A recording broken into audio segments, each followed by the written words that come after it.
Bismillahirrahmanirrahim. Assalamualaikum warahmatullahi wabarakatuh. Alhamdulillahi rabbil alamin. Wassalatu wassalamu ala ashrafil anbiya'i wal mursalin. Nabiyyina Muhammadin wa ala alihi wa sahbihi ajma'in. Wa man tabi'ahum bi ihsanin ila yaumiddin. Allahumma faqihna fid din wa 'allimna at-ta'wil. اللهم نسألك علما نافعا ورزقا طيبا وعملا متقبلا اللهم علمنا ما ينفعنا وانفعنا بما علمتنا وزدنا علما وبعد إخوة الإيمان kaum muslimin dan muslimat, para pemirsa dan juga para pendengar di mana saja antum berada, semoga Allah tabaraka wa taala senantiasa melindungi kita semua, memberikan taufik dan hidayah kepada kita semua dalam mengarungi kehidupan dunia ini sehingga kita bisa istiqamah di atas tauhid dan sunnah Rasulullah sallallahu alaihi wasallam. Allahumma amin. Alhamdulillah, segala puji dan syukur kita haturkan kehadirat Allah tabaraka wa taala. Nikmat iman, nikmat Islam dan nikmat mempelajari ilmu agama merupakan nikmat yang paling mulia yang Allah karuniakan pada seorang hamba. Itulah sumber kebahagiaan. Itulah sebab utama untuk meraih keridhaan Allah tabaraka wa taala. Oleh karena itu, wajib untuk kita syukuri. Kesyukuran yang senantiasa muncul dari keyakinan hati yang meyakini seluruh nikmat datang dari Allah. Lisan yang senantiasa memuji dan memuja Allah. Dan anggota badan kita yang kita gunakan untuk melaksanakan ketaatan sebagai aplikasi syukur yang nyata dalam kehidupan kita. Kemudian salat dan salam mari kita perbanyak ucapkan untuk Nabi yang mulia, Nabi Muhammad sallallahu alaihi wasallam. Allahumma salli ala Muhammadin wa ala ali Muhammad. Ikhwatal iman, para pemirsa rahimakumullah, kembali kita melanjutkan pembahasan tentang akidah ahli sunnati wal jamaah di dalam memahami tauhid al-asma'i was sifat. Telah kita jelaskan sebelumnya bagaimana sikap ahli sunnah terhadap ayat-ayat yang menetapkan sifat-sifat Allah. Begitu juga hadis-hadis Rasul sallallahu alaihi wasallam yang sahih, bahwa mereka ahli sunnati wal jamaah mengimani apa yang terkandung dalam nas-nas Al-Quran dan hadis tersebut tentang sifat-sifat Allah sebagaimana zahirnya, ya, sebagaimana teksnya, dan tidak mentakwil, tidak mengingkari dan tidak menyerupakan dengan sifat makhluk. Kemudian mereka memahami bahwa makna dari sifat-sifat tersebut diketahui, dimaklumi, akan tapi kaifiyah dan hakikatnya tidak diketahui. Dan kita tetapkan semua sifat-sifat yang tertera dalam Al-Quran dan hadis sebagaimana Allah subhanahu wa ta'ala jelaskan, Allah tetapkan, dan begitu juga sebagaimana Rasulullah sallallahu alaihi wasallam tetapkan hal itu di dalam hadisnya yang sahih. Itu secara global, secara umum, dan penjelasannya tentunya telah kita sampaikan secara detail. Ikhwatal iman, para rahimakumullah, untuk menambah keilmuan kita tentang akidah ahli sunnah, akidah yang sahihah dalam perkara tauhid asma wa sifat ini, dan untuk membentengi diri kita dari pemahaman-pemahaman kaum Jahmiyah yang mengingkari sifat atau mentakwil sifat, maka perlu kita mengetahui kaidah-kaidah yang mendasar di dalam memahami nama-nama dan sifat-sifat Allah Tabaraka wa Ta'ala. Prinsip-prinsip dasar di dalam memahami nama-nama Allah dan sifat-sifatnya. Yang biidznillah, dan kita memahami kaidah-kaidah tersebut, kita akan bisa mengetahui mana yang benar dan mana yang keliru di dalam memahami atau di dalam menetapkan nama-nama dan sifat-sifat Allah Tabaraka wa Ta'ala. Pada kesempatan ini kita akan menjelaskan di antara kaidah yang berkaitan dengan penetapan nama-nama Allah Subhanahu wa Ta'ala. Ikhwatal iman, para rahimakumullah. Para ulama Islam, ahli sunnati wal jamaah, mereka telah menyebutkan berbagai kaidah yang berdasarkan Al-Quran dan Sunnah dan pemahaman yang benar sesuai dengan manhaj salafus salih, telah menulis di dalam karya-karya tulis mereka kaidah-kaidah yang penting, kaidah-kaidah yang sangat mendasar untuk memahami tauhid yang mulia ini, yaitu tauhid asma wa sifat. Semua hal itu mereka lakukan pertama untuk menjelaskan al-haq, menjelaskan kebenaran yang merupakan akidah ahli sunnah, menjelaskan akidah ahli sunnah beserta dalilnya, beserta kaidah yang menjelaskan akan kebenarannya. Di sisi lain, penjelasan tentang kaidah tersebut merupakan bantahan terhadap sekte-sekte ahlul kalam yang menyelisihi manhaj ahli sunnah di dalam perkara yang mulia ini, yaitu masalah asma wa sifat. Nah, ikhwatal iman, para rahimakumullah. Semoga Allah Subhanahu wa Ta'ala memberikan kepada kita pemahaman yang benar terhadap akidah ahli sunnah beserta kaidah-kaidah yang menjelaskan tentang akidah tersebut. Allahumma amin. Pada kesempatan kali ini kita akan menjelaskan di antara kaidah yang berkaitan dengan nama-nama Allah yang kita memaklumi dengan nama Allah yang dikenal dengan Asmaul Husna. Di antara kaidah yang harus kita pahami di dalam mengimani dan menetapkan nama-nama Allah Subhanahu wa Ta'ala, bahwa seluruh nama Allah seluruh nama Allah Subhanahu wa Ta'ala husna, sehingga kita senantiasa atau sering mendengar Asmaul Husna. Bahkan hal ini yang sangat familiar sekali di kalangan kaum muslimin, Asmaul Husna. Bahkan ada juga majelis ilmu kajian Asmaul Husna. Bahkan sebagian menjadikan sebagai nyanyian dan disenandungkan dalam zikir-zikir mereka, dalam tanda kutip. Jadi menyebut nama-nama Asmaul Husna, dinyanyikan seolah-olah bila itu telah dinyanyikan dan dihafal dan dibaca sebagaimana yang disenandungkan, seolah itu telah berzikir kepada Allah.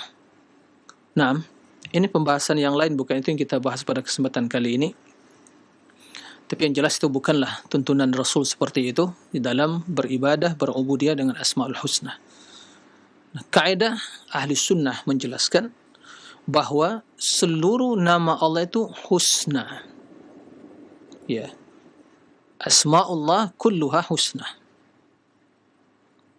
Seluruh nama Allah husna. Husna isim tafdhil dari hasanah. Jadi menunjukkan sesuatu yang memiliki seluruh kebaikan. Artinya tidak ada lagi sesuatu yang lebih baik dari itu. Tidak ada lagi nama yang lebih baik dari nama Allah. Nah, Al-Husna.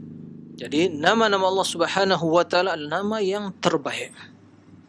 Nah, nama yang terbaik, bukan hasanah, bukan yang baik, tapi yang terbaik. Nah, karena ada nama-nama yang baik tapi tidak bisa dijadikan sebagai nama Allah. Karena bukan husna. Nah, maka husna yang terbaik karena spesial bagi Allah Subhanahu wa taala. Dan kebaikan yang telah sampai kepada puncaknya yang tertinggi. Al-Husna. Nah, artinya tidak ada lagi yang lebih baik dari itu. Kaidah yang mulia ini, ya, berdasarkan ayat Al-Quran yang terdapat dalam 4 ayat dalam Al-Quran, dalam surah Al-A'raf, dalam surat Toha, dalam surat Al-Isra, dalam surat juga Al-Hasyr. Ya, disebutkan bahwa asma Allah, nama-nama Allah itu disifati dengan Al-Husna. Qala subhanahu walillahil asmaul husna fad'u biha, dalam surat Al-A'raf. Ya, Allah Subhanahu wa taala memiliki asmaul husna, fad'uhu biha. Maka ya, serulah Allah dengan nama-nama tersebut. Jadi Allah perintahkan kita untuk berdoa, fad'uhu biha, dengan nama-nama tersebut. Bertawassul dengan nama-nama tersebut. Inilah tawassul yang disyariatkan. Nah, walillahil asmaul husna.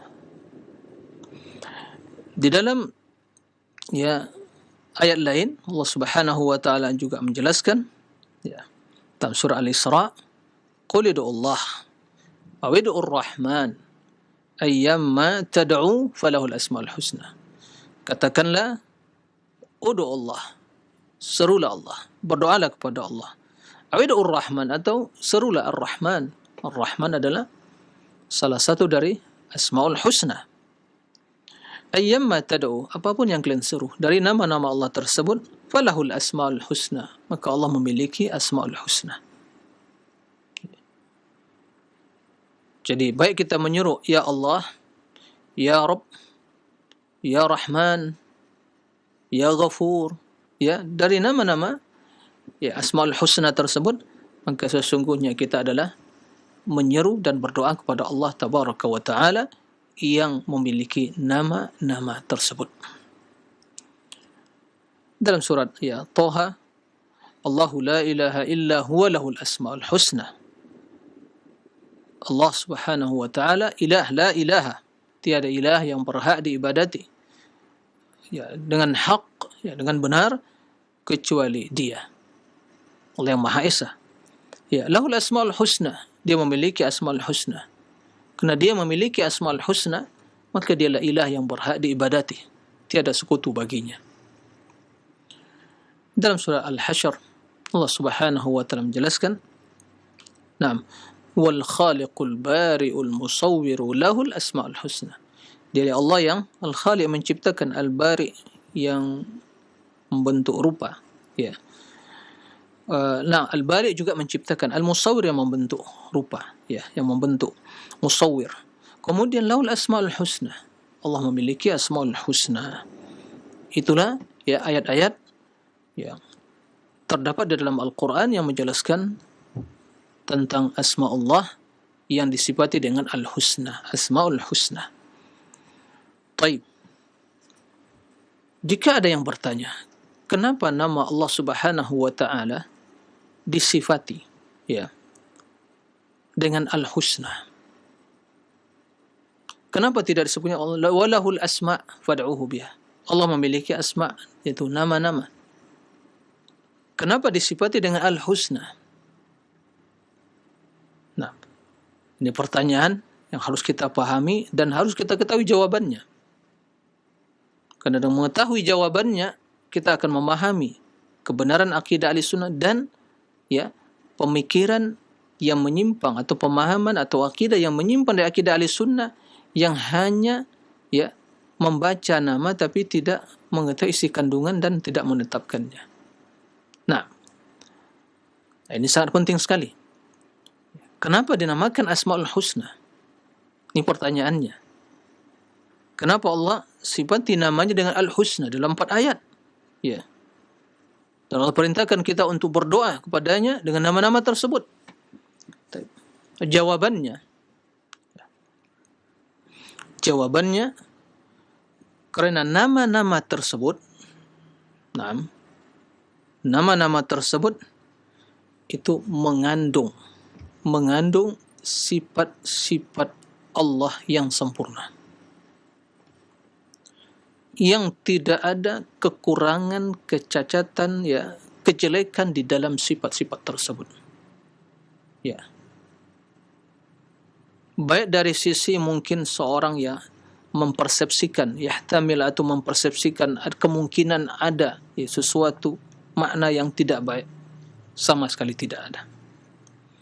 Atau semua yang ya diduga oleh seseorang, mungkin maknanya begini, maknanya begitu dan seterusnya, tapi makna yang negatif, makna atau makna yang jelek, maka semua hal itu tidak terdapat dalam nama-nama Allah Subhanahu wa taala. Maka dinamakan ya Al-Husna karena sebagaimana yang disampaikan tadi, nama yang telah sampai pada tingkat yang tertinggi dalam kebaikan. Artinya tidak ada lagi kebaikan yang lebih baik dari itu. Nah, bukan sekedar baik, tapi lebih baik. Kalau baik mungkin ada yang lebih baik. Ya, ini baik, maka ada yang lebih baik. Dan nama Allah Al-Husna yang lebih baik, bukan sekedar baik, yang lebih baik, yang telah sempurna dalam kebaikannya, yang paling tinggi dalam kemuliaan dan keagungannya. Maka Asmaul Husna. Kenapa demikian? Karena nama-nama tersebut itu mengandung sifat-sifat yang sempurna. Karena kita mengetahui, dan juga sebagian akan kita jelaskan, seluruh sifat Allah adalah sifat yang sempurna. Ya.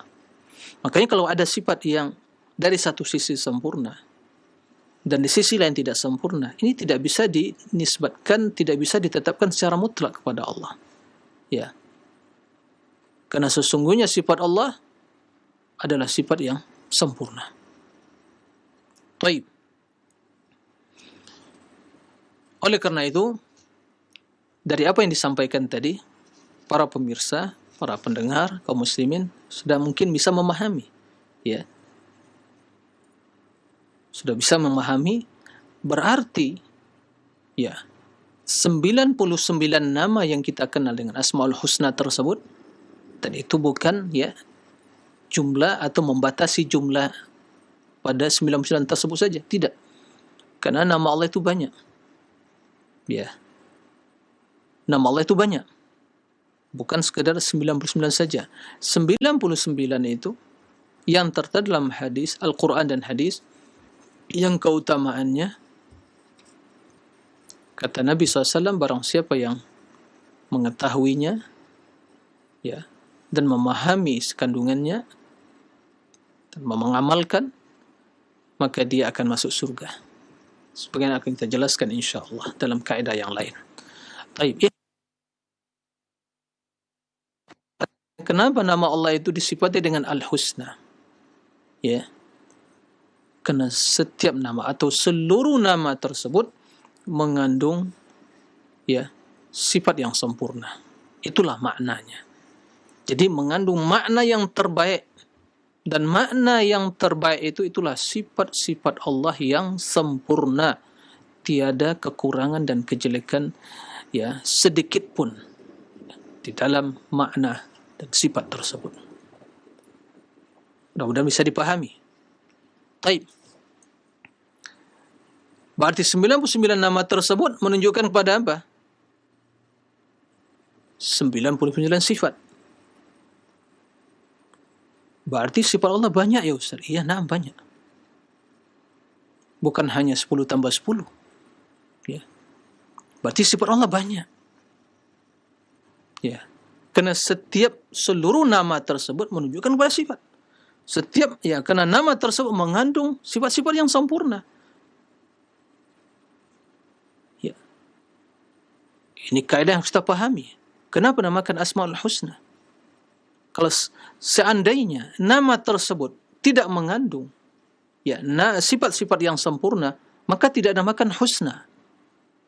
Ya, seperti nama kebanyakan makhluk.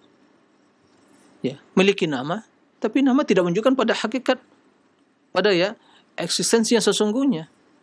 Namanya baik tapi sifatnya jelek. Bayang seperti itu. Namanya Masya Allah tapi perilakunya kayak perilaku iblis dan syaitan. Ya. Itu manusia, makhluk. Tapi nama Allah tidak menyerupai satupun dari makhluk. Laisa kamitslihi syai'. Maka nama Allah Subhanahu wa ta'ala nama yang mengandung seluruh sifat kesempurnaan. Tidak ada sedikit pun kejelekan, kecacatan, kekurangan di dalam nama tersebut. Nama yang menunjukkan akan hakikat kesempurnaan Allah, hakikat. Artinya betul-betul menunjukkan kepada kesempurnaan Allah Subhanahu wa ta'ala secara mutlak. Bukan hakikat sifat. Karena hakikat sifat tidak akan mungkin, tapi kesempurnaan. Setiap satu nama atau setiap nama menunjukkan kepada makna yang sempurna. Ditambah lagi dengan nama-nama yang lain, maka tiada lain kecuali Allah yang memiliki kesempurnaan itu secara mutlak. Kamalul mutlak. Ini istilahnya, kamalul mutlak. Apapun yang terbesit dalam, terlintas dalam benak pikiran kita, yang dibayangkan dengan seluruh makna kesempurnaan, maka Allah melebihi dari apa yang kita bayangkan. Ya, melebihi itu semua. Nah, ikhwatal iman, rahimakumullah. Jadi, kembali disampaikan bahwa kenapa dinamakan asma Allah sebagai Al-Husna, Asmaul Husna? Karena seluruh nama tersebut, bahwa nama-nama tersebut itu mengandung makna yang mulia, dan makna yang mulia tersebut adalah sifat-sifat kesempurnaan yang mutlak yang dimiliki oleh Allah Tabaraka wa Ta'ala. Ini dicatat baik-baik, ditulis, jangan sampai lupa. Karena ini sangat penting sekedar memahami apa yang akan kita sampaikan. Ya. Dan juga menjelaskan kekeliruan konsep berbagai akidah tentang sifat Allah. Baik. Setelah kita mengetahui kenapa dinamakan dengan Al-Husna, nah, untuk menambah penjelasan dan pemahaman kita terhadap hal ini, kita sebutkan contoh. Ya, contoh. Karena kata orang Arab, bil mithal yattadihul maqal. Dengan contoh itu, pernyataan sebuah teori akan semakin jelas. Ya. Tadi hanya sebuah teori, sebuah keilmuan, prinsip. Lalu bagaimana dalam contoh? Apakah ada contoh yang menjelaskan hal itu? Naam. Ya. Taib. Bil mithal yattadihul maqal. Ya, dengan contoh suatu pernyataan semakin jelas. Contoh. Ya, kita ambil di antara nama-nama Allah Subhanahu wa ta'ala Al-Husna, Asmaul Husna. Di antara nama Allah Subhanahu wa ta'ala Al-Husna yaitu Al-Hayyu. Ya, kita membaca di ayat kursi dan juga awal surah Ali Imran, dan ayat yang lain, Al-Hayyu. Nah, Allahu la ilaha illa huwal hayyul hayy. Ya, hayyul qayyum. Nah, la ilaha illa huwal hayyul qayyum. Nah, wa tawakkal 'alal hayy alladhi la yamut. Bertawakkallah kepada yang Maha hidup. Wa anatil wujuh lil hayyil qayyum. Wajah semua tunduk kepada Allah yang Maha hidup. Taib. Al-Hayy. Salah satu dari Asmaul Husna. Ya. Taib. Kenapa dinamakan Al-Hayy? Ya. Salah satu dari Asmaul Husna. Kenapa dinamakan Asmaul Husna? Karena nama Allah Al-Hayy, Al-Hayyu, itu mengandung sifat yang sempurna yang dimiliki oleh Allah. Apa sifat tersebut? Yaitu al-hayatu, kehidupan. Taib, al-hayatu. kehidupan. Kehidupan yang bagaimana? Kehidupan yang sempurna. Kehidupan yang tidak didahului oleh ketiadaan dan tidak akan berakhir dengan kefanaan. Kehidupan yang sempurna. Allah telah ada, tidak didahului oleh sesuatu yang tidak ada. Ya, tidak didahului oleh ketiadaan dan tidak diakhiri dengan kefanaan. Ya. Allah, kehidupan yang dimiliki oleh Allah Subhanahu wa taala, kehidupan yang azali, abadi. Azali, abadi. Azali. Kan Allah telah ada tanpa ada sesuatu yang mendahuluinya. Sesuatu yang tidak ada, berbeda dengan kehidupan manusia, kehidupan makhluk. Sebelumnya tidak ada, kemudian diciptakan oleh Allah dan semua akan berakhir dengan kefanaan. Kullu man 'alaiha fan, kata Allah. Semua yang ada di permukaan ini akan sirna. Wa yabqa wajhu rabbik. Yang kekal adalah wajah Rabbmu, yaitu Allah Subhanahu wa taala. Karena wajah salah satu bagian dari sifat Allah Tabaraka wa taala. Sifat dari diri Allah Subhanahu wa taala. Baik. Ini dari satu sisi. Kehidupan yang sempurna yang tidak didahului oleh ketiadaan dan tidak pula diakhiri ya dengan kefanaan. Kekal. Baik. Dari sisi yang kedua, kehidupan yang melazimkan seluruh sifat-sifat kesempurnaan yang dimiliki oleh zat yang maha hidup. Oleh karena itu, kehidupan yang sempurna itu adalah kehidupan yang memiliki ilmu. Kehidupan yang memiliki qudrah. Kehidupan yang memiliki pendengaran, penglihatan. Kalau ada makhluk hidup, ya, tapi dia tidak, ya, makhluk tersebut tidak memiliki ilmu, jahil, manusia, diciptakan oleh Allah, ada, dia hidup, tapi tidak memiliki ilmu, juga tidak memiliki pendengaran dan penglihatan, buta, tuli, bisu, tidak bisa bicara. Ini kehidupan, jelas kita katakan ini kehidupan yang sungguh, kehidupan yang tidak sempurna, kehidupan yang cacat. Ya. Kendati dia hidup, dan dia akan berakhir, semuanya akan berakhir. Kullu nafsin dha'iqatul maut, kemudian kematian. Walillahil mathalul a'la. Allah memiliki pemisaran yang agung, yang maha agung, yang tidak serupa dengan makhluknya. Laisa kamitslihi syai'. Ya. Kendati namanya sama, kehidupan, hayat. Ya. Kalau mengatakan Allah yuhyikum, thumma yumitukum, thumma yuhyikum. Allah menghidupkan kalian, mematikan, kemudian menghidupkan lagi. Ada kehidupan. Allah memiliki kehidupan. Makhluk yang diciptakan Allah ada kehidupan. Tapi tentu kehidupan Allah sesuai dengan kebesaran keagungannya. Kehidupan yang sempurna secara mutlak.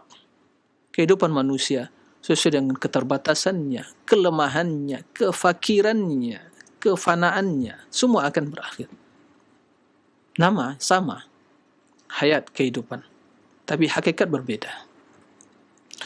Maka dinamakan Hayy sebagai Asmaul Husna karena nama Allah Al-Hayy menunjukkan kepada kehidupan yang sempurna, yang tidak didahului oleh ketiadaan dan tidak diakhiri dengan kefanaan, dan kehidupan yang melazimkan, ya, yang menunjukkan kepada sifat-sifat kesempurnaan yang lain. Oleh karena itu, ya, kita jelaskan bahwa di antara sifat Allah itu, di antara nama Allah itu, nama yang menunjukkan kepada banyak sifat. Ya, bukan satu saja. Sebagaimana Al-Hayy, yang maha hidup. Ini menunjukkan pada sifat kesempurnaan Allah yang lain. Perbuatan, kekuatan, ya, al-qudrah. Kalau ada yang hidup tapi lemah, ini kehidupan yang cacat. Tapi Allah Al-Hayy yang Maha Hidup, yang memiliki kekuatan, yang memiliki pendengaran, yang memiliki ilmu, yang memiliki sifat-sifat yang lain. Ya, pendengaran, penglihatan, wal kalam, berbicara. Maka Allah memiliki iradah, keinginan. Allah memiliki kudrat, kekuatan. Allah memiliki pendengaran, Allah memiliki penglihatan, Allah memiliki kalam. Ya. Karena itu semua sifat zat yang Maha Hidup. Dan sifat-sifat yang lain yang dimiliki oleh Allah Tabaraka wa Ta'ala. Baik. Ini satu contoh. Ya.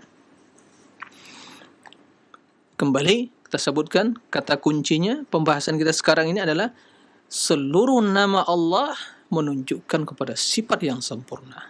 Itu kata kuncinya. Jangan lupa itu. Nah. Baik. Kita beri contoh yang lain. Karena semakin banyak contoh, kita akan semakin memahami. Ya, semakin bertambah keyakinan kita. Jadi, sebuah kaidah keyakinan yang bukannya sebuah teoritis saja. Teori yang ada praktek dan contoh. Ya, baik. Yang lain, di antara nama Allah, Al-Alim. Ya. Nama Allah Al-Alim. Ya. Was-Sami'ul Alim. Wal-Alimul Hakim. Nah, bukan Al-Azizan Aliman Hakima. Banyak sekali dalam Al-Quran. Nah, Al-Alim yang maha berilmu. Maka boleh seorang menamakan Abdul Alim. Ya, Abdul Hayy, kan begitu. Jadi menghambakan diri kepada nama Allah. Ya. Al-Alim salah satu dari Asmaul Husna. Kenapa dinamakan Asmaul Husna? Kena menunjukkan kepada ilmu yang sempurna. Nah, menunjukkan kepada ilmu yang sempurna. Ilmu yang bagaimana? Ya, kesempurnaan ilmu tersebut. Ya. Ilmu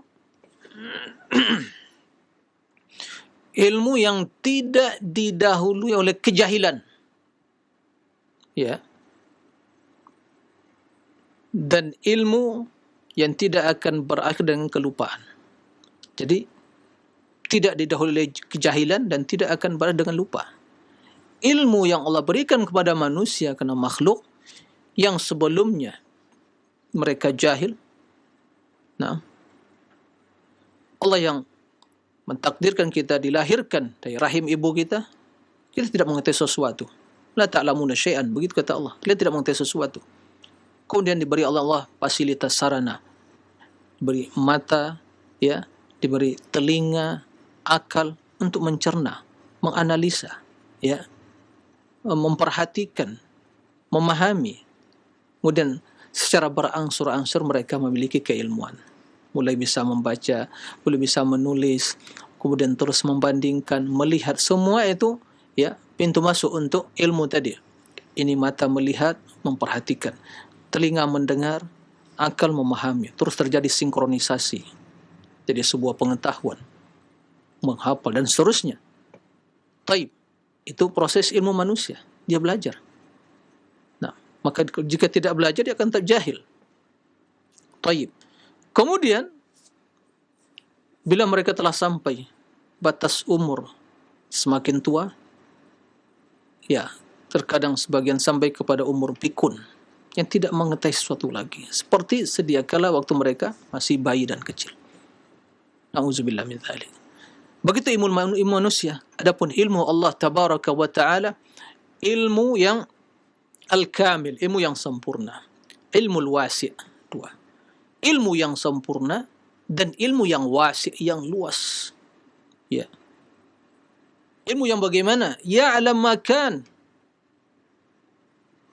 Yang begitu luas. Nah, ilmu Allah yang meliputi segala sesuatu. Ilmu ya Allah yang ya'lamu makan, yang mengetahui apa yang telah terjadi sebelumnya. Wa ma yakun, dan apa sedang terjadi. Wa ma yakun, dan yang akan datang. Wa ma lam yakun, dan apa yang belum terjadi di masa yang akan datang. Lau kana, seandainya itu terjadi, Allah mengetahui, ya'lam kaifa yakun, mengetahui bagaimana itu terjadi, kapan, di mana, posisi dan seterusnya. Allah mengetahui. Nah, sehingga Allah menyebutkan orang-orang kafirin itu, kalau nanti di akhirat mereka ingin dikembalikan ke dunia untuk beramal lagi. Tapi Allah mengetahui mereka ini kalau dikembalikan pasti berbuat kufur lagi. Padahal mereka belum dikembalikan karena masih hidup dunia, belum kiamat, belum akhirat. Walau ruddu la'adu limanuhu anhu. Kalau mereka dikembalikan lagi ke dunia, mereka akan kembali lagi berbuat kekufuran. Jadi Allah mengetahui, ya. Padahal itu belum terjadi. Lihat bagaimana ilmu Allah Subhanahu wa taala, ya, meliputi segala sesuatu. Wasi'a rahmat rabbi wasi'a rabbi kulla syai'in ilma. Ya. Bahwa ilmu dan rahmat Allah meliputi segala sesuatu. Baik. Makanya Allah Subhanahu wa taala menyebutkan, ya, tentang ilmu Allah tatkala Firaun bertanya kepada Musa, "Nah, wa ma balul qurunil ula?" Bagaimana tentang kondisi dan perihal umat-umat sebelumnya? Ya, apa jawab Musa? Ya, Allah menjelaskan, ilmuha 'inda rabbi. Ilmuha 'inda rabbi fi kitabin la yadhillu rabbi wa la yansa. Ya, perihal ahwal tentang semua umat-umat sebelum itu ilmunya 'inda rabbi. Rabbku yang mengetahui. Semua ada di sisi Allah. Allah mengetahui berapa jumlah mereka, ya, berapa yang laki, berapa yang wanita, ya, dan apa yang terjadi. Allah mengetahui semuanya, ya. Ilmuha inda rabbi fi kitab, telah tertulis di kitab Lauhil Mahfuz, semua telah tertulis. La yadhillu rabbi, Rabbku tidak akan sesat, wala yansa. Kenapa seorang sesat? Karena dia tidak memiliki ilmu. Ya, kenapa juga dia ilmunya karena sering lupa. Allah Rabbul Alamin la yadhill wala yansa. Ya. Kena ilmu yang sempurna. Ilmu yang sempurna karena tidak didahului karena ketiadaan atau kejahilan, tidak. Dan tidak akan berakhir dengan kelupaan. Nah, nisyan. Taib. Jadi ilmu yang wasi' yang meliputi segala secara global dan secara terperinci. Ilmu yang berkaitan dengan perbuatan Allah dan sifat Allah itu sendiri dengan dirinya, dan ilmu yang berkaitan dengan makhluk semuanya. Baik secara global dan secara terperinci. Ya, semua itu diketahui Allah Subhanahu wa taala. Sesungguhnya apa yang kita ungkapkan sekarang ini, itu kita mengungkapkan ilmu yang kita pahami sesuai dengan dalil-dalil tadi yang mampu kita ungkapkan. Sesungguhnya di balik itu semua, sesuatu yang tidak bisa kita ungkapkan tentang keluasan ilmu Allah Tabaraka wa Ta'ala. Karena apapun yang kita bayangkan tentang keilmuan tentang suatu, maka Allah Subhanahu wa Ta'ala mengetahui itu semua. Allahu Akbar. Ya, di tangannya, ya, semua kunci-kunci hal yang gaib. Qala subhanahu. Jadi ilmu yang berkaitan dengan perbuatan Allah dan perbuatan makhluknya, semua diketahui oleh Allah Subhanahu wa taala, dan perbuatan Allah tidak pernah berakhir. Ya. Sebagaimana kalimat Allah tidak akan pernah berakhir. Naam. Kendati lautan demi lautan menjadi tinta, dan semua pohon yang ada di dunia sebagai pena, dan semua lembaran kertas digunakan sebagai untuk menulis tidak akan pernah habis. Bahkan lautan akan kering, pena semua akan, ya, patah semua dan akan hancur semua, lembaran semua akan habis, tapi tidak akan pernah habis kalimat-kalimat Allah. Mana fidat kalimatu. Nah, ikhwatal iman fasarahimakumullah. Allah Subhanahu wa taala menyebutkan wa indahu mafatihul ghaib la ya'lamuha illahu. Allah yang memiliki kunci-kunci perkara yang gaib. Ya. Tiada yang mengetahui kecuali Dia. La ya'lamuha illahu. Kemudian disebutkan Allah Subhanahu wa taala, ya, ilmu Allah Subhanahu wa ta'ala, ya'lamu ma fil barri wal bahr wa ma tasqutu min waraqatin illa ya'lamuha wa la habbatin fi dhulumatil ardi wa la ratbin wa la yabisin illa fi kitabim mubin. Dalam surah Al-An'am. Ya. Jadi semua kunci-kunci perkara yang gaib itu di tangan Allah. Allah yang memiliki kuncinya, Allah yang mengetahui semua hal itu. Allah mengetahui apa yang ada di bar, di darat. Nih, di daratan. Begitu banyak makhluk hidup di daratan ini. Semuanya Allah ketahui. Ma fil bar. Tayyib. Di mana lagi? Di lautan, na'am. Wal bahr. Bahr. Lautan, samudra. Ya. Karena lautan lebih luas dari bumi, dari daratan.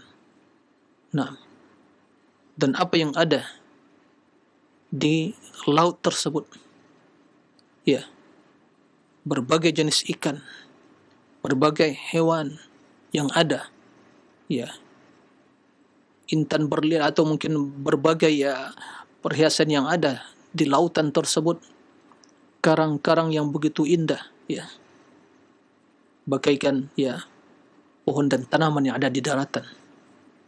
Subhanallah, berapa jumlah dari ikan yang ada. Nah, jenisnya, jantan betinanya, Allah tahu. Subhanallah. Allah mengetahui, enggak ada yang sembunyi dari Allah Subhanahu wa ta'ala. Ya. Allah mengetahui hal itu semua. Ya'lamu ma fil bahr, barri wal bahr. Wa ma tasqutu min waraqah. Allahu akbar. Dan tidak satu pun daun yang jatuh. Di mana? Di permukaan bumi ini. Ya, dunia ini. Berapa jumlah pohon yang ada di muka bumi ini. Dan berapa jumlah daun yang jatuh setiap detik.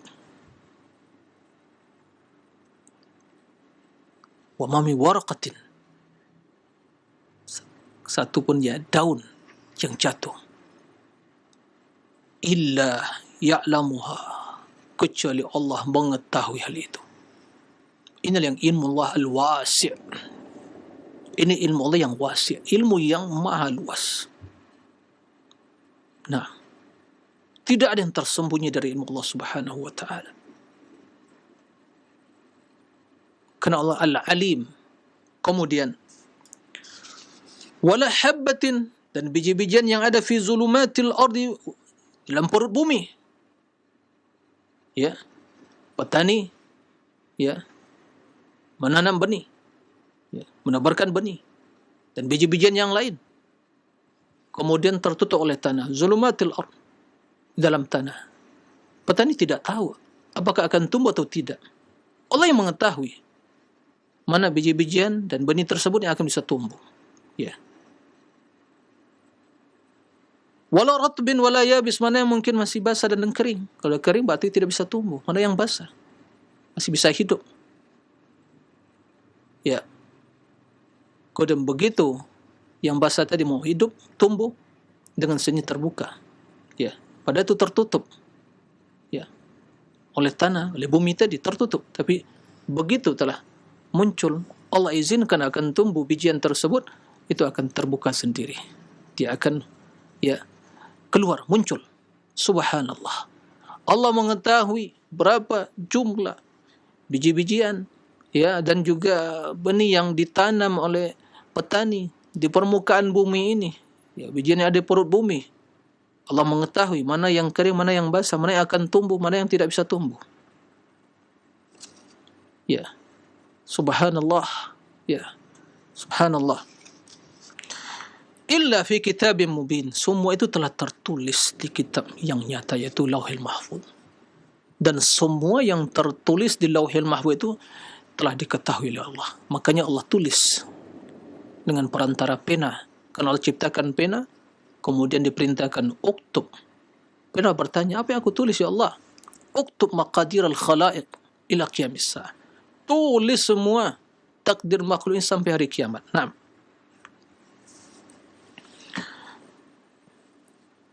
Kemudian di antara menjelaskan ilmu Allah yang sempurna dan luas tersebut, wa ma min dabbatin fil ardh, tidak ada makhluk yang berjalan, yang hidup di permukaan bumi ini, illa 'ala Allahi rizquha, kecuali Allah yang menanggung rezekinya. Semua ditanggung oleh Allah Subhanahu wa taala. Wa ya'lamu mustaqarra mustauda'a, mereka Allah mengerti di mana tempat mereka menetap, di mana sarang mereka, di mana manusia menetap. Allah mustaudaah, di mana mereka menyimpan juga makanan dan kebutuhan mereka. Allah mengetahui. Tayyib. Kullun fi kitabim mubin. Semua itu tertulis. Ya subhanallah. Hadza huwa ilmu Rabb. Dan itu yang bisa kita ungkapkan. Itu yang bisa kita utarakan. Kita jelaskan tentang keilmuan Allah yang maha luas. Di balik itu semua, lisan kita, untaian kalimat kita tidak bisa mengungkapkan hal itu. Subhanallah. Allah Subhanahu wa taala menjelaskan, ya'lamu ma fis samawati wal ard wa ya'lamu ma tusirruna wa ma tu'linun wallahu alimun bidzatis sudur. Allah mengetahui apa yang ada di langit, berapa jumlah malaikat yang ada di langit, karena langit tempat malaikat. Berapa jumlahnya? 7 tingkat langit yang penuh dengan malaikat, tidak tersisa tempat, walau seukuran, kendati seukuran 4 ukuran jemari-jemari manusia, kecuali di sana ada malaikat yang sujud. Taib. Allah mengetahui wal ard, dan yang ada di bumi. Dan Allah mengetahui apa yang kalian sembunyikan, rahasiakan, dan apa yang kalian tampakkan. Dan Allah mengetahui apa yang ada di dada-dada kalian, di hati kalian. Bahkan sebelum sesuatu tersebut terbesit dalam hati kita, Allah mengetahui apa yang akan terbesit. Subhanallah. Itulah ilmu Allah Subhanahu wa taala yang bisa kita ungkapkan berdasarkan dalil-dalil tadi. Tapi sebagaimana kata para ulama, di balik itu semua ilmu Allah yang maha luas, yang tidak akan mungkin diliputi oleh manusia dan tidak akan mungkin bisa secara keseluruhan bisa diungkapkan, apalagi meliputinya. Makanya Al-Alim. Al-Alim, kenapa tidak dinamakan Al-Arif? Al-Arif, atau Al-Faqih. Faqih, Al-Arif juga kan pengetahuan, Faqih, fiqh, pemahaman. Juga Al-Arif, pengetahuan, ma'rifah. Tapi kenapa Allah Subhanahu wa ta'ala memilih Al-Alim sebagai namanya, bukan Arif, bukan Faqih? Karena alim yang lebih sempurna, yang mengandung makna kesempurnaan yang tiada lagi makna yang lebih tinggi dari itu.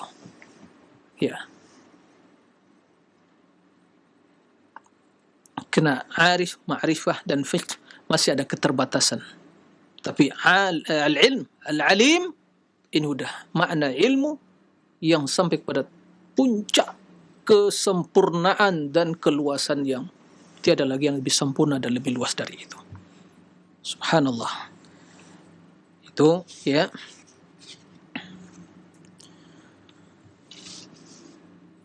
contoh. Yang kedua. Baik, contoh yang ketiga. Kita perbanyak contoh, insyaAllah semakin paham. Nama Allah di dalam surat Al-Fatihah yang kita ucapkan, yang kita baca setiap saat, dua nama Allah, Ar-Rahman, Ar-Rahim. Ar-Rahman, Ar-Rahim, yang terjemahan dengan bahasa kita yang maha pengasih lagi maha penyayang. Yang keduanya menunjukkan pada rahmah, rahmat. Memang kita tidak bisa menerjemahkan Al-Quran itu dengan secara literal dengan bahasa kita, sulit. Terkadang bahasa kita tidak mewakili makna keseluruhan. Maka di sinilah pentingnya seorang memahami bahasa Arab untuk memahami Al-Quran. tidak mencukupkan dengan terjemahan. Nah, itu membantu. Karena kalau kita membaca Ar-Rahmanur Rahim, yang Maha Pengasih lagi Maha Penyayang, selesai begitu saja, tidak sempurna pemahaman kita. Tapi tatkala kita memahami bagaimana rahmat itu yang sesungguhnya. Kenapa kok Rahman, kok Rahim? Apa perbedaannya? Semuanya, keduanya diambil kata rahmah. Nah, Ar-Rahman itu rahmat yang wasi'ah, yang meliputi segala sesuatu. Ar-Rahim, rahmat yang dari keluasan rahmat tadi ada rahmat yang spesial, yang khas. Untuk siapa? Orang beriman. Nah, kana bil mu'minina rahimah. Baik. Intinya kedua menunjukkan pada sifat rahmah. Ar-Rahman, maka sifat Allah rahmah. Ya. Selain dia sifat Allah, ya, al-hayat, al-iradah, al-qudrah, al-sam' wal-basar, al-kalam, ya, al-ilm. Allah memiliki sifat yang lain, ar-rahmah. Ya. Dan sifat-sifat yang lain. Taib. Kenapa namakan ar-rahmah? Asma Allah al-husna. Kenapa? Jangan lupa jawabannya. Karena ar-rahmah menunjukkan kepada sifat Allah yang sempurna. Menunjukkan kepada sifat apa? Ar-rahmah. Rahmah yang wasi'ah. Rahmatullah al-wasi'ah. Al-kamilah. Rahmah al-kamilah. Yang sempurna. Ya. Kesempurnaan tersebut mungkin kita bisa pahami dari satu sisi sebagai perbandingan. Karena terkadang memahami sesuatu bila ada perbandingan kita bisa memahami. Ya. Dalam sebuah hadis, ya, Nabi SAW melihat seorang ibu yang kehilangan, ya, bayinya, anaknya. Kemudian suatu ketika dia menemukan anak tersebut. Lalu dia mengambil anak tersebut, ya, kemudian memeluknya, dan secara otomatis, mungkinkah seorang ibu tersebut begitu mendapatkan anaknya yang selama kehilangan kemudian ditemukan lagi, kemudian dia memeluknya, dia akan melepaskan lagi? Membiarkan lagi? Mustahil, tidak akan mungkin. Dia akan menebus segalanya dengan nyawa raga dia agar anak ini selamat, tidak terpisah lagi dari dirinya. Kasih sayangnya dia akan, ya, berikan ASI, disusui, ya, perhatikan dan semuanya. Ini bentuk apa ini? Rahmat, kasih sayang. Ini manusia masih memiliki kasih sayang, tapi disayangkan manusia ada yang sudah tidak lagi memiliki kasih sayang. Bahkan hewan terkadang lebih sayang kepada anaknya daripada manusia di zaman sekarang ini, sebagian manusia, ya. Na'udzubillah min dzalik. Ya, na'udzubillah min dzalik. Rahmat yang ada pada hati, jiwa atau diri seorang ibu terhadap anaknya, bayinya, itu rahmat yang Allah tanamkan dalam diri dia. Salah satu dari rahmat, ya, satu rahmat, bagian dari satu rahmat yang Allah turunkan. Allah ciptakan rahmat itu ada pada dirinya. Ya, itu baru satu. Dan rahmatnya ada di sisi Allah 99, dan Allah memiliki sifat rahmah, rahmat yang sempurna. Kata Rasulullah SAW, lallah, sungguh, demi Allah, sungguh Allah arham bi ibadih, lebih sayang, lebih rahmat sayang dan, ya, kepada hambanya, min hadhihi li waladiha, dari seorang ibu ini terhadap bayinya atau anaknya. Subhanallah, Allah arham bina. Ini rahmat yang sempurna. Karena rahmat yang telah sampai pada puncak kesempurnaan yang paling tinggi. Rahmat yang meliputi segala sesuatu, yang rahmat Allah mendahului kemurkaannya. Wa rahmati sabaqat ghadabi. Ini adalah bentuk kesempurnaan rahmat Allah. Rahmat yang meliputi, rahmat yang mendahului kemurkaannya. Makanya begitu hamba berbuat dosa maksiat kepada Allah, ya membangkang kepada Allah, enggak langsung dibinasakan. Masih diberi kesempatan. Rahmat Allah Subhanahu wa taala. Ya, yang sempurna. Arham bi ibadi, begitu mereka bertaubat, bersujud, bersimpuh di hadapan Allah, bersujud, menangis, meratapi kesalahan, menyesali, Allah terima pintu taubat. Allah ajak mereka untuk bertaubat. Tubu ilallah. Ya. Tubu ilallah taubatan nasuha. Ya. La taqnatu min rahmati Allah yaghfiru dzunuba jami'a. Ya subhanallah. Naam. Inna rabbi ghafurur rahim. Hakada. Tayyib. Kemudian yang meliputi rahmat yang luas. Tiada satupun makhluk di permukaan bumi kecuali terliputi oleh rahmat Allah yang luas tadi. Rahmat yang luas sehingga Allah ciptakan semua makhluknya masing-masing mendapatkan bagian dari rahmat Allah secara umum, sehingga Allah beri mereka makan, beri minum, beri harta, kedudukan, dan ya untuk kelangsungan hidup mereka karena rahmat Allah yang luas. Wa rahmati wasi'at kulla syai'. Rahmatku, kata Allah, yang meliputi segala sesuatu. Rabbana wasi'ta kulla syai'ir rahmatan wa ilma. Begitu kata malaikat. Faghfir lil ladzina tabu wattaba'u sabila. Ya Allah, Engkau yang rahmat dan ilmu meliputi segala. Rabbana wasi'ta kulla syai'ir rahmatan wa ilma. Ya Allah, rahmatmu begitu luas dan ilmu begitu luas. Subhanallah. Ar-Rahman. Kenapa Ar-Rahman bukan Asmaul Husna? Begitu, rahmat yang sempurna, rahmat yang begitu luas, ya, rahmat yang meliputi segala sesuatu. Nah, dan doa malaikat mendoakan orang beriman, mereka bertawassul, ya, menyebut rahmat Allah yang begitu luas tadi, karena ingin memohon keampunan bagi orang beriman, ya, terima taubat mereka. Rabbana wasi'ta kulla syai'in rahmatan wa ilma. Subhanallah. Ya Rahman, irhamna. Rahmat yang luas dan rahmat yang spesial. Yang rahmat spesial itu yang didapatkan oleh orang-orang yang beriman, orang solihin. Dan rahmat yang spesial inilah rahmat yang merupakan, ya, kunci utama kebahagiaan seorang hamba. Rahmat yang luas tadi tidak, karena rahmat yang meliputi semua, orang kafir juga dirahmati. Orang fasik, buktinya Allah kasih makan, Allah kasih minum, ya. Lihat, mereka buat kufur, tidak Allah binasakan langsung, ya. Mereka menghina nabinya, tidak dibinasakan langsung, ya. Kalau Allah menghendaki, sekarang dibinasakan semua yang menghina nabi, yang buat karikatur seperti itu, dihina, dihancurkan oleh Allah, dibinasakan. Dengan mudah Allah mengatakan kun fayakun, akan binasa semuanya. Tapi rahmat Allah sebagaimana dikatakan tadi, rahmatu wasiat kulla syai' wa rahmatu sabaqat ghadabah wa rahmati sabaqat ghadabi. Rahmat yang mendahului kemurkaannya. Ya subhanallah, kita ini manusia hamba Allah yang banyak dosanya.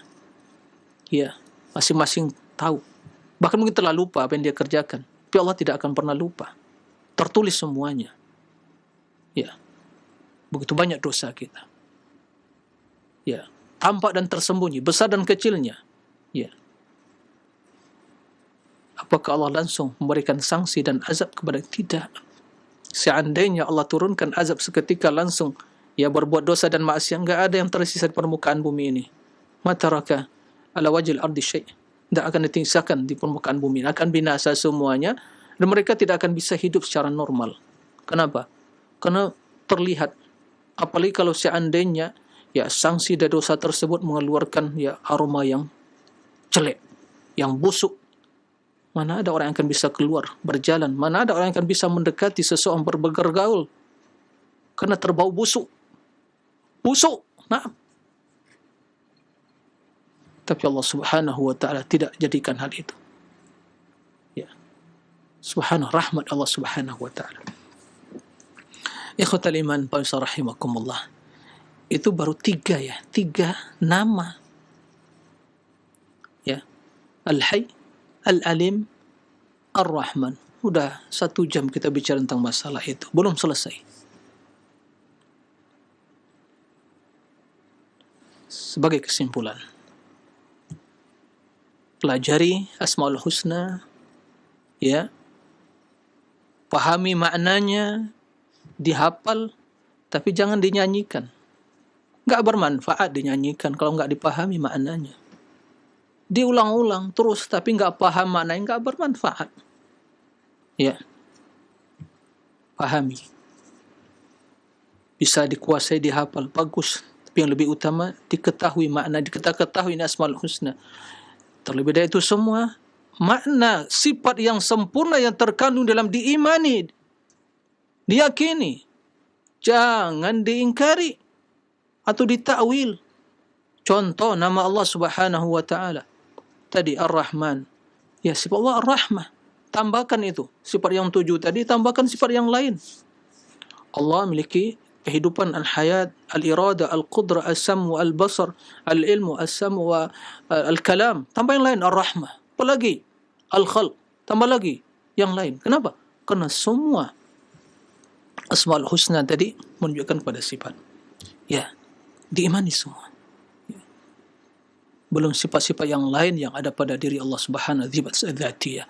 Ahli sunnah, ya, kenapa mereka meyakini Asmaul Husna? Karena itu mengandung sifat yang sempurna. Naam. Ikhwatal iman para rahimakumullah. Ya, Allah memiliki juga, dan terkadang nama tersebut secara terpisah, tersendiri, itu menunjukkan jelas kepada sifat kesempurnaan. Dan bila digabungkan dengan nama yang lain, itu akan menambah kesempurnaan makna yang lebih sempurna lagi.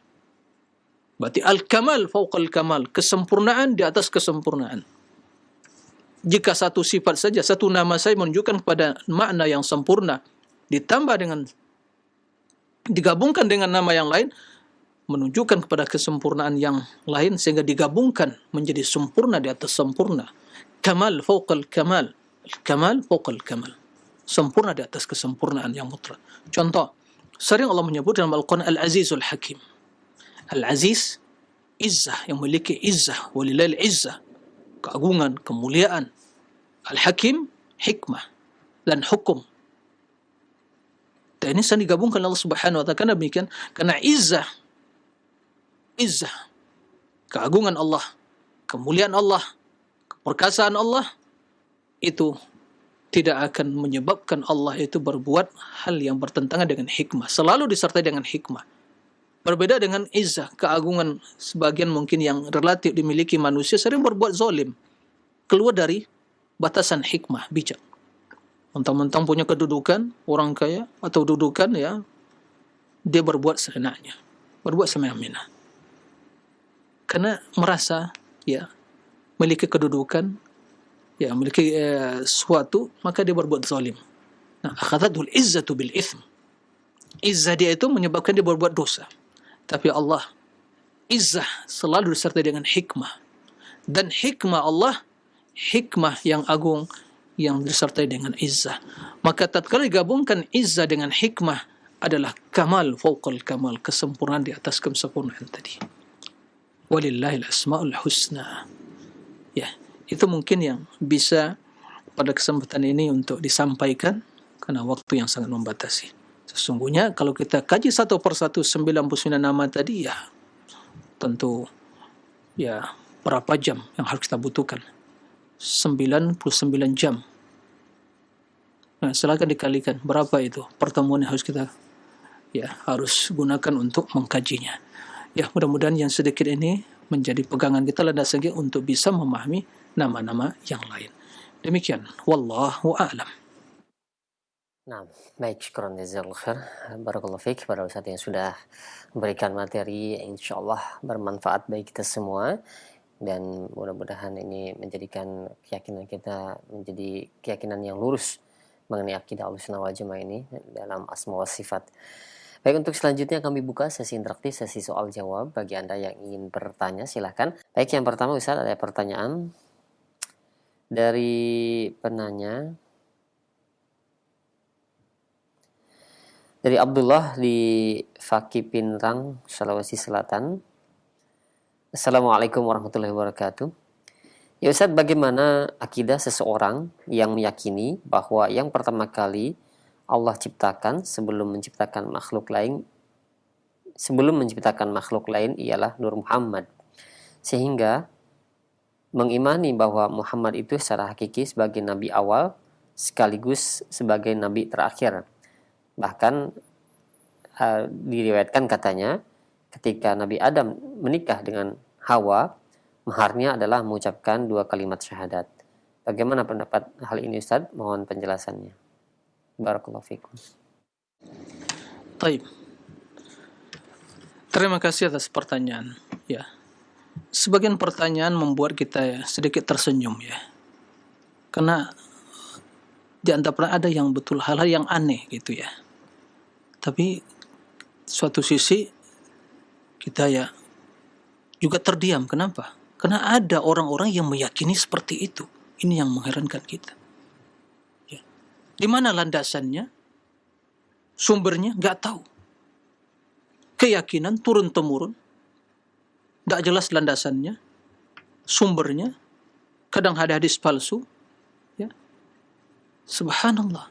Ini perkara yang gaib. Ya. Yang tidak bisa diterima dengan apa? Dengan riwayat palsu. Taib. Dalam hal ini, akidah ahli sunnah meyakini bahwa sebagaimana dalam hadis bahwa makhluk yang pertama Allah ciptakan adalah arsy. Nah, jadi kataballahu maqadir al-khalaiq qabla an yakhluqa as-samawat bi 50,000 sanah. Wa kana arsyu 'ala al-ma'. Di Allah Subhanahu wa taala telah menulis di Lauhil Mahfuz semua takdir makhluk ya sebelum penciptaan langit bumi selama 50.000 tahun. Nah, wa kana arsyu 'alal ma', dan arsy Allah telah ada sebelum penciptaan langit dan bumi, sebelum penulisan tersebut. Nah, wa arsyu 'alal ma', di atas air. Dan arsy adalah makhluk yang paling tinggi. Nah, ini akidah ahli sunnah. Kendati sebagai makhluk yang pertama diciptakan adalah qalam, tapi sungguh yang benar adalah arsy. Qalam itu awal pertama Allah ciptakan langsung diperintahkan untuk menulis. Itu maksudnya awwalu ma khalaqal qalam faqala uktub. Pertama sekali Allah ciptakan qalam, diperintahkan untuk menulis, bukan pertama secara mutlak. Jadi begitu pertama diciptakan langsung diperintahkan menulis. Itu maknanya. Baik. Dan kita mengetahui Nabi Adam tercipta dari tanah. Ya kan? Kemudian terjadi setelah itu turun temurun para nabi manusia dari hubungan perkawinan yang sah setetes mani dengan proses yang Allah yang dijelaskan oleh Al-Quran dan dalam hadis. Setetes mani, setetes darah, kemudian daging, kemudian dibalut, tulang belulang yang ada dan seterusnya. Jadi sempurna ciptaannya. Nah, dan tidak terdapat dalam riwayat yang sahih. Bahkan sebagian mengatakan bahwa asal muasal ciptaan makhluk itu dari Nur Muhammad. Ini asal muasal ciptaan ya subhanallah. Ada kadzab. Semua itu dusta, palsu. Dalil yang menjelaskan tentang Nur Muhammad itu riwayatnya palsu. Naam, Rasul memiliki nur, bahkan Rasul adalah nur, diutul nuran, kena cahaya. Tapi cahaya apa? Cahaya maknai bahwa beliau membawa risalah, membawa wahyu yang itu nurun, cahaya. Wattabi'u nur ladzi unzila ilaih, ikuti cahaya yang diturunkan kepadanya. Adapun cahaya beliau dalam artian secara fisik, kemudian terus turun temurun, bahkan itu yang lebih dahulu diciptakan. Kemudian sampai dikatakan mahar pernikahan siapa sebagai walinya pernikahan tersebut. Kita tanya lagi nih, waktu Adam menikah dengan Hawa, siapa yang menjadi walinya? Kok tahu maharnya? Memang tertulis. Ada KUA zaman tersebut menulis gitu, maharnya sekian, maharnya Nur Muhammad begitu. Ini pertanyaan yang kadang aneh, yang tidak masuk akal. Jadi ini semua adalah pertanyaan atau hal yang sebenarnya tidak ada landasannya yang benar. Semua tentang masalah Nur Muhammad, semua asal muasal manusia, makhluk diciptakan dari Nur Muhammad cahaya, sehingga Nabi adalah Nabi yang pertama dan terakhir. Subhanallah. Nabi khatamun nabiyyin, Allah mengatakan khatamun nabiyyin. Ya. Khatamun nabiyyin. Baru beliau dikatakan Nabi setelah umur 40 tahun. Sebelumnya beliau dikatakan Nabi. Tapi Allah telah memilih dia sebagai abdun. Tapi kapan dipilih sebagai Nabi? Ya ayyuhal muzammil, kum fa'anzir. Ya ayyuhal muddathir. Nah, seperti itu. Ya ayyuhal muzammil, qumil lail. Ya muddathir, kum fa'anzir. Baru dia dikatakan Nabi. Kok bisa menjadi Nabi yang pertama, dia belum dipilih? Ya. Nah, Nabi yang terakhir kita, na'am. La nabiyya ba'dahu, khatamun nabiyyin, sayyidul mursalin. Jadi, ini semua adalah ya keyakinan-keyakinan yang tidak ada landasannya, semua adalah kepalsuan, kedustaan, dan ya kita tidak tahu apa yang terjadi sebelumnya. Ya, tidak diceritakan maharnya. Bagaimana proses pernikahan Adam dengan Hawa. Kemudian bagaimana maharnya, siapa saksinya, enggak ada itu. Berarti kalau begitu ada maharnya, siapa saksinya? Ya, di mana kejadiannya itu? Yang penting yang kita yakini memang Allah menciptakan Hawa dari tulang rusuk Adam. Kemudian mereka Allah tempatkan di surga. Kemudian terjadilah yang kita kenal mengakan syajaratul khuldi tadi dan godaan iblis. Maka mereka diturunkan ke permukaan bumi. Ya. Seperti itu. Kemudian terjadilah ya. Lahir dari Adam Hawa keturunan mereka. Terus itu proses. Setelah itu proses terjadi ya turun temurun manusia beranak pinak dengan asal muasal yang dengan berbagai warna, ada yang hitam, ada yang ya sawo matang dan ada yang putih, kan begitu. Jadi ya itu proses yang disebutkan dalam Al-Quran. Adapun yang tadi ya sama sekali tidak ada landasannya. Semua itu ya hal-hal yang tidak ada landasan, yang palsu, ya, paling masalah akidah, ya. Oleh karena itu tidak perlu ya digubrisi dengan seperti itu, dan juga tinggalkan keyakinan dengan seperti itu, karena itu adalah kebatilan yang nyata. Nah, demikian wallahu a'lam. Nah, baik, syukran jazakallahu khair atas jawaban Ustaz. Demikian, dan selanjutnya kami angkat kembali pertanyaan di layanan pesan singkat. Ada pertanyaan dari Bapak Nana yang berada di Pondok Gede. Ya Ustaz, tadi disebutkan seluruh nama dan sifat Allah sempurna, dan satu nama Allah memiliki sifat sempurna lainnya. Apakah ada kaidah khusus untuk mengetahui sifat lainnya itu, seperti nama Al-Hayyu memiliki sifat lain ilmu, mendengar, dan seterusnya, Ustaz? Nah, demikian. Baik, ya, terima kasih atas pertanyaannya. Jadi ada kaidah, tapi kalau kita masuk ke dalam kaidah tersebut akan ya butuh 1 jam lagi penjelasannya. Tapi secara singkat ya, bahwa nama sisi ya pendalilan atau bagaimana nama tersebut menunjukkan pada sifat itu ada dengan 3 sisi pendalilan ya. Pertama secara mutabaqah istilahnya. Artinya secara sempurna menunjukkan ya bahwa nama tersebut menunjukkan kepada sifat yang terkandung pada nama tersebut. Nah, dan menunjukkan kepada zat Allah yang memiliki nama tersebut, menunjukkan kepada ya sifat Allah Subhanahu wa taala.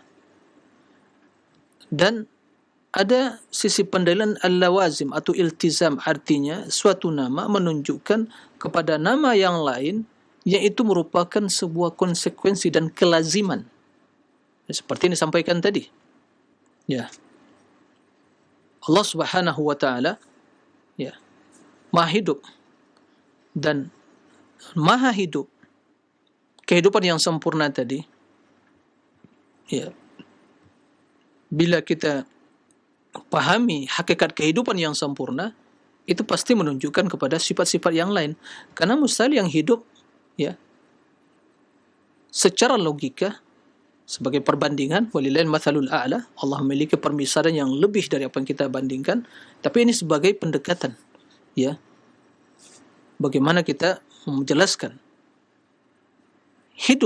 kehidupan manusia yang sangat terbatas dan sangat lemah dan sangat serba kekurangan. Bila ada makhluk hidup manusia, dia memiliki ilmu yang terbatas, kekuatan pendengaran dan pendengaran. Kita katakan ya ini sempurna. Dibandingkan dengan yang tidak memiliki pendengaran, dia hidup. Tapi hidup ya tidak mendengar, ya tuli, bisu dan juga ya tidak bisa bicara, tidak bisa mendengar dan tidak bisa berbicara dan melihat, buta. Kita katakan ini lebih sempurna kehidupannya daripada yang tidak memiliki pendengaran, kecuali kendati sama-sama hidup. Ya. Maka kita memahami kehidupan yang sempurna konsekuensinya ada ilmu, ada pendengaran, ada penglihatan. Nah, kalau itu hal yang sempurna, kendati kesempurnaan yang relatif dalam kehidupan manusia, maka Allah lebih berhak memiliki hal itu. Kenapa? Karena kesempurnaan yang relatif tadi pemberian Allah. Tentu yang memberi kesempurnaan lebih utama untuk memiliki kesempurnaan. Ini namakan qiyasul aula. Ya. Nah, berkaitan dengan hal ini, Al-Hayy. Karena Allah yang maha hidup, hidup yang sempurna. Mustahil kalau hidup yang sempurna tanpa pendengaran, tanpa penglihatan, tanpa ya ilmu. Nah, begitu. Begitu juga, ya. Ini namanya dilalatul iltizam. Jadi pendalilan, ya, Asmaul Husna menunjukkan kepada sifat secara iltizam, secara kelazimannya. Ya mungkin ya, begitu mungkin bahasa yang bisa dipahami. Secara kelazimannya ini melazimkan, mengharuskan. Jadi nama Allah Al-Hayy mengharuskan Allah itu memiliki sifat as-sama', pendengaran, ilmu, penglihatan dan sifat-sifat kesempurnaan yang lainnya. Baik. Contoh yang kedua, Allah Subhanahu wa ta'ala memiliki sifat ya al-khalq, ya. Allahu khaliqu kulli syai'. Allah yang menciptakan segala sesuatu. Nama di antara nama Allah Al-Khallaq atau Al-Khaliq. Maka kita menamakan Abdul Khaliq, Abdul Khallaq, kan begitu? Nah. Baik. Sifat al-khalqu, penciptaan, ini sesungguhnya menunjukkan kepada ilmu. Karena mustahil menciptakan tanpa ilmu. Orang yang bodoh tidak akan bisa menciptakan, berbuat sesuatu. Kalau ini dalam hal kehidupan kita keseharian manusia, itu suatu yang tidak mustahil. Jahil, enggak belajar, orang jahil bisa membuat sesuatu, menciptakan sesuatu, penemuan sesuatu tidak mungkin. Kalau ini mustahil di kalangan manusia, apalagi di sisi Allah lebih mustahil lagi, ya, karena Allah memiliki sifat sempurna. Maka Allah yang menciptakan itu menunjukkan bahwa Allah memiliki ilmu. Kenapa demikian? Karena antara ilmu dan penciptaan dua hal yang saling berkaitan, memiliki kelaziman. Makanya tatkala Allah Subhanahu wa ta'ala menyebutkan Allah menciptakan 7 ya langit dan juga bumi yang semisalnya, kemudian perintah turun di antara langit dan bumi agar manusia mengetahui Allah itu maha qadir, ya, berilmu. Lita'lamu anna Allah kulli syai'in qadir wa anna Allah qad ahata bi kulli syai'in ilma. Jadi penciptaan menunjukkan pada kudrah firman Allah Subhanahu wa ta'ala. Naam. Alladzi khalaqa sab'a samawati wa minal ardi mithlahunna. Allah menciptakan 7 langit dan yang semisalnya 7 lapis bumi. Yatanazzalul amru bainahunna. Perintah Allah turun di antara langit dan bumi. Ya. Turun perintah tersebut. Yatanazzalul amru bainahunna. Kenapa? Untuk apa Allah jelaskan hal itu? Allah ciptakan. Allah yang menciptakan. Maka sifat Allah Al-Khalqu. Nama Allah Al-Khaliq. Agar manusia mengetahui. Allah itu memiliki sifat apa? Kudrah dan ilmu. Lita'lamu.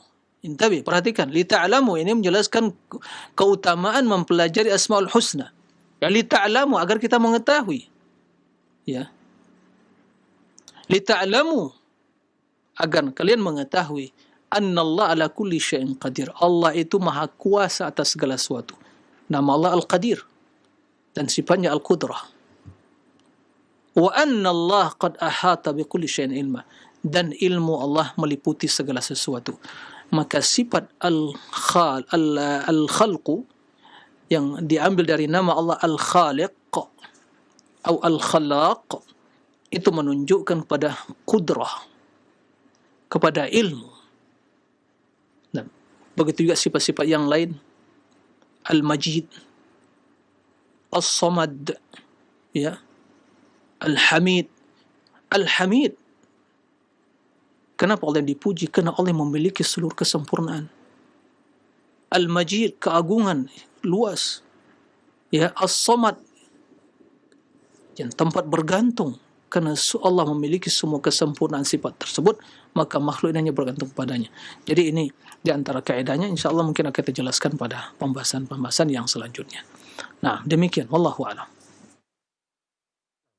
Baik, syukran jazakallahu khair atas jawaban Ustaz. Demikian untuk 2 pertanyaan yang kami ajukan di layanan pesan singkat. Dan selanjutnya kami berikan kesempatan untuk Anda yang ingin bertanya langsung di layanan telepon. Silahkan. Iya, silahkan, sudah masuk Pak atau Ibu. Assalamualaikum. Waalaikumsalam warahmatullahi wabarakatuh. Dengan siapa, di mana? Saya namanya Fauzi dari Pekalongan. Pak Fauzi di Pekalongan. Silahkan. Saya akan bertanya Ustaz Iya, silahkan. tentang hadis dari Abu Malik Al-Asy'ari bahwa Rasulullah SAW bersabda 4 perkara terdapat pada umatku yang termasuk perbuatan jahiliyah dan tidak ditinggalkan oleh mereka. Jadi 1, membanggakan kebesaran leluhurnya. Nomor 2, mencela keturunan. Nomor 3, menisbatkan turunnya hujan kepada bintang. Dan nomor 4. 4, meratapi orang mati. Iya. Yang jadi pertanyaan? Yang pertanyakan adalah, apakah keturunan dari Rasulullah yang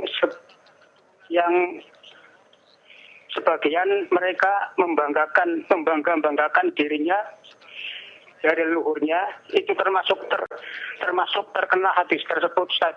Mohon dijelaskan. Assalamualaikum warahmatullahi wabarakatuh. Waalaikumsalam warahmatullahi wabarakatuh. Nah, baik, silakan Ustaz. Ya, terima kasih kepada Pak Fauzi di Pekalongan, ya. Barakallahu fiik atas pertanyaannya. Beliau menyebutkan ada ya di hadis Abi Malik Al-Asy'ari bahwa ada 4 perkara dari perkara-perkara jahiliyah yang ya siapa yang melakukannya itu masih ada dari umat ini yang melakukan hal itu. Di antaranya ya berbangga-bangga dengan para leluhurnya gitu ya, hanya mengandalkan nasabnya saja. Ya. Kemudian juga mencela nasab keturunan, kemudian istisqa, yaitu minta hujan dengan ya, istisqa dengan bintang-bintang yang ada. Kemudian niyaha, meratapi mayat. Ini tradisi jahiliyah, memang begini dah jahiliyah dahulunya. Mereka membangga-banggakan dengan keturunan mereka, ya, bangga dengan leluhur mereka orang besar, tokoh masyarakat, dan mungkin para ya pejuang dan seterusnya, begitu ya, mereka bangga dengan hal itu, seolah-olah mereka memahami ya kalau kami di keturunan ya orang-orang bangsawan atau orang-orang ya kerajaan dan seterusnya, dia bangga. Taib, ini perilaku jahiliyah. Padahal Allah Subhanahu wa taala menjelaskan kemuliaan kalian itu bukan dengan nasab semata, adalah dengan takwa. Enggak ada menyebut inna akramakum asyrafukum nasaban. Yang paling mulia nasabnya. Yang paling mulia dari keturunan Nabi. Tidak ada seperti itu.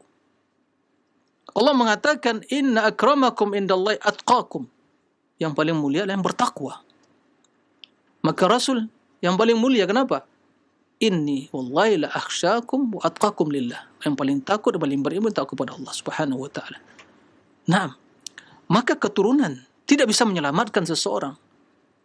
Kalaupun dia keturunan Nabi, keturunan para orang-orang soleh, ya, tokoh masyarakat, tapi dia orang yang jauh dari syariat Allah, jauh dari sunnah Nabi, jauh dari akidah Nabi, jauh dari akhlak beliau, tidak bermanfaat itu, nggak bermanfaat. Ya, man batta amalu lam yusri' nasabuhu, orang yang ya terlambat, ya, mendapatkan rahmat keselamatan, ya, disebabkan amalannya, nasabnya tidak akan bisa menyegerakan dia untuk mendapatkan rahmat tersebut. Maka intinya membangga-banggakan kami keturunan Nabi, atau kami orang soleh, keturunan mungkin buya, keturunan tuan guru, keturunan mungkin pak ya dan seterusnya. Ini tidak bermanfaat di sisi Allah. Bukan itu yang menjadi standar penilaian Allah Subhanahu wa taala. Ya. Bukan itu. Ya. Yang menjadi adalah bagaimana seseorang betul-betul setia mengikuti Rasulullah SAW. Kendati pun dari apa? Dari orang yang tidak memiliki nasab yang mulia, keturunan yang mulia, tidak bangsawan, tidak bukan di keturunan ya orang-orang besar, tidak. Bilal, lihat, seorang budak Habasyi, apa yang mengangkat dia? Lebih mulia dari Abu Jahal. Tidak ada bandingannya. Abu Jahal kafir, Abu Lahab kafir. Ya. Bilal seorang budak hitam negeri Habasyah Ethiopia, beriman kepada Rasulullah SAW, sampai Rasul SAW mendengar ya suara telapak kaki beliau, sandal beliau. Ada apa ini? Apakah orang bangsawan? Tidak. Tapi bagaimana Allah menghinakan ya tokoh-tokoh Quraisy, Abu Jahal, Abu Lahab dan yang lain, Abu yang lainnya. Ya. Jadi ini harus perhatikan. Ya. Tinggalkan berbangga-bangga dengan nasab dan keturunan kita. Menamakan dengan istilah-istilah, menipu orang awam. Naam, bila terbukti seorang keturunan orang yang soleh, yang baik, dia orang yang soleh dan baik, naam, kita hormat. Tapi tidak boleh mengkultuskan. Terbukti jelas nasabnya, dia keturunan Nabi, kita hormat. Tapi dengan syarat orang yang taat. Tapi kalau mengaku keturunan Nabi, tapi perbuatannya menyimpang dari akidah Nabi, amalan Nabi, akhlak Nabi, tidak ada artinya. Rasul tidak akan bisa menyelamatkan dia. Keturunan tidak akan bisa menyelamatkan dia. Ya. Oleh karena itu, ya, ini termasuk dari perilaku ya, amalan jahiliyah. Ya, berbangga-bangga dengan sekedar nasab, bukan dengan amal soleh. Padahal yang menjadi standar penilaian Allah, a'malukum walakin Allah yanzuru ila qulubikum wa amalikum. Perhatikan. Allah enggak mati, Allah yang yanzuru ila nasabikum, enggak. Ya. Allah tidak memperhatikan hal itu. Inna Allah la yanzuru ila ajsamikum wala ila suwarikum walakin yanzuru ila qulubikum wa amalikum. Hati dan amalan yang menjadi standar penilaian Allah Subhanahu wa taala. Maka tinggalkan berbangga-bangga dengan nasab seperti itu. Kita khawatir termasuk pada ya apa yang terdapat dalam hadis ini, perilaku-perilaku jahiliyah yang membangga-banggakan diri dengan hal seperti itu. Ya. Nah, ini yang harus diperhatikan. Mudah-mudahan bermanfaat. Cukuplah kita menjadi hamba Allah yang paling takwa. Itu melebihi dari semua kemuliaan. Tidak ada kemuliaan yang lebih mulia yang Allah berikan kepada seorang hamba di permukaan bumi ini tatkala Allah Subhanahu wa taala membimbing dia menjadi insan yang bertakwa sehingga dapat mendapatkan kemuliaan. Itu janji Allah. Ya, inna akramakum indallahi atqakum. Selesai. Inna akramakum indallahi atqakum. Yang mulia di sisi Allah yang bertakwa, bukan yang nasab yang mulia. Ya, bukan dari keturunan bangsawan, bukan yang berdarah biru, bukan yang berdarah macam-macam ya, warna darah tahu ya apa ada darah selain dari warna merah, wallahu alam ya. Tapi intinya standar kita atqakum. Atqakum cukup ya. Tidak perlu berbangga dengan yang lain. Ya, tidak perlu berbangga-bangga dengan yang lain karena semua itu tidaklah bermanfaat di sisi Allah kalau seorang tidak mengikuti syariat Allah, tidak mengikuti Rasulullah sallallahu alaihi wasallam. Naam. Karena Allah akan memberikan kehinaan kepada orang yang menyelisih Rasulullah SAW. Waju'ila as-sagharu ala man khalafa amri, kata Nabi SAW. Kehinaan Allah berikan kepada orang-orang yang menyelisihi tuntunan Rasulullah SAW. Silakan kita mengintrospeksi diri. Sudahkah kita mengagungkan Rasul, mengikuti Rasul, sehingga kita bangga menjadi umat Rasul. Bukan sekadar bangga menjadi keturunan Nabi, tapi bangga menjadi umatnya yang setia berjalan di atas tuntunannya. Itu yang akan menyelamatkan kita. Itu yang akan menyelamatkan kita. Nah, karena di akhirat kelak ada orang yang ditolak dari telaga beliau. Ya, ditolak. Di akhir tidak lagi bermanfaat. Oh ya, ini keturunan saya, silakan minum. Enggak. Ditolak, datang. Oh ya Rasulullah mengatakan, ya Rasulullah, itu sahabatku. Enggak, kamu enggak tahu apa kerja mereka sepeninggalmu. Kerjanya ya buat-buat bid'ah. Kerjanya merubah-rubah agamamu. Qad gayyaru wa baddalu. Qala Nabi sallallahu alaihi wasallam, suhqan liman baddala ba'di. Celaka binasa. Ya, orang-orang yang merubah-rubah agama, kata Nabi SAW. Maka ini harus perhatikan. Ya, tinggalkan berbangga dengan nasihat seperti itu. Tidak akan bermanfaat di sisi Allah kalau seorang tidak istiqamah di atas agama Rasulullah SAW. Ya, maka itu yang harus diperhatikan. Jadilah orang yang bertakwa. Maka itu akan melebihi berbagai standar pilihan manusia yang ada di permukaan bumi ini. Nah, demikian. Mudah-mudahan bermanfaat. Semoga Allah menjadi kita hamba-hamba yang beriman dan bertakwa dan mengikuti tuntunan Rasulullah SAW. Ya, selama di kandung badan, dan semoga Allah mewafatkan kita dengan husnul khatimah di atas sunnah dan tauhid, di atas tauhid dan sunnah Rasul sallallahu alaihi wasallam. Allahumma amin. Demikian, wallahu a'lam. Wa sallallahu wa sallabina Muhammadin wa alihi wa sahbihi wa sallim. Walhamdulillahi rabbil alamin. Subhanaka Allahumma bihamdik asyhadu an la ilaha illa anta astaghfiruka wa atubu ilaik. Wassalamu alaikum warahmatullahi wabarakatuh.